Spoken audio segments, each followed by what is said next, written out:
రైతు సోదరులకు నమస్తేనండి. నేను మీ సుధాకర్ని. పొమో కల్టివేషన్ యూట్యూబ్ ఛానల్కు స్వాగతం.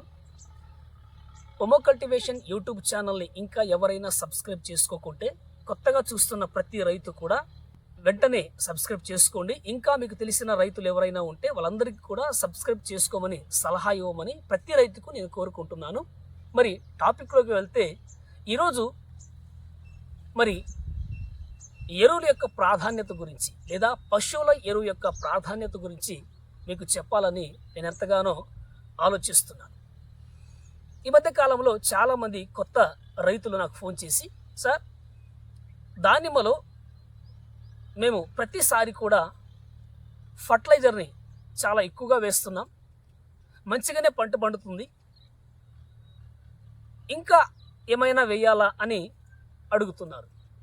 దానికి నేను సమాధానంగా పశువుల ఎరువు వేసుకోండి, చాలా బాగుంటుంది అని నేను చాలామందికి సలహా ఇచ్చాను. ఎందుకు సార్, చాలా ఫర్టిలైజర్ వేస్తున్నాం కదా, ఒక 8-10 రకాల ఫర్టిలైజర్ వేసుకుంటున్నాం కదా, కానీ ఎరువు ఎందుకు వేయాలి, ఎరువు వేయడం వల్ల ఉపయోగం ఏంటి అని చెప్పేసి చాలామంది డౌట్గా అడుగుతున్నారు. అయితే దానిమ్మలో కావచ్చు, వేరే వేరే పంటల్లో కావచ్చు, ఎరువు వేసుకోవడం వల్ల ఎలాంటి ఉపయోగాలు ఉంటాయి, ఎరువు వేసుకోవడం వల్ల మనకి ఎంతటి మంచి ప్రయోజనాలు ఉంటాయో ఈ వీడియోలో చెప్పడానికి నేను ప్రయత్నం చేస్తాను.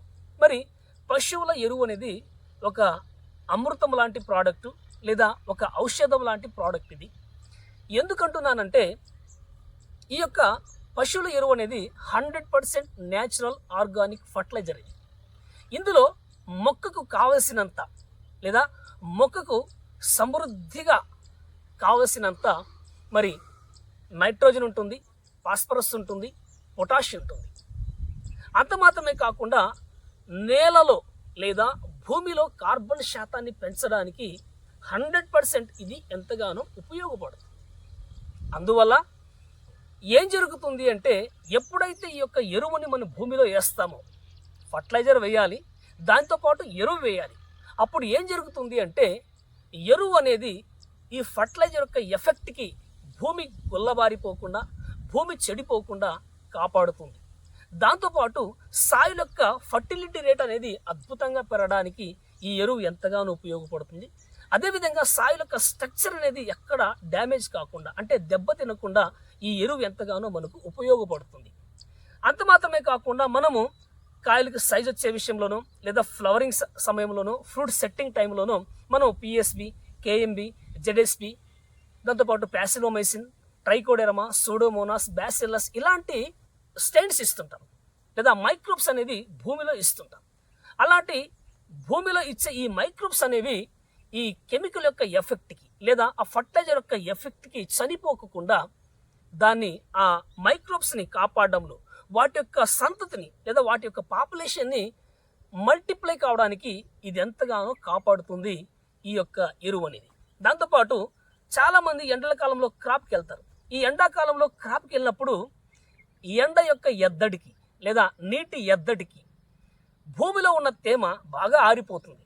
ఈ భూమిలో ఉన్న తేమ అనేది ఆవిరి కాకుండా, ఆరిపోకుండా తేమని బాగా పట్టి ఉంచడంలో ఈ యొక్క ఎరువు అనేది చాలా అద్భుతంగా ఉపయోగపడుతుంది. అంత మాత్రమే కాకుండా ఫ్లవర్ సెట్టింగ్ విషయంలో కూడా దాదాపుగా 25% ఇది ఉపయోగపడుతుంది.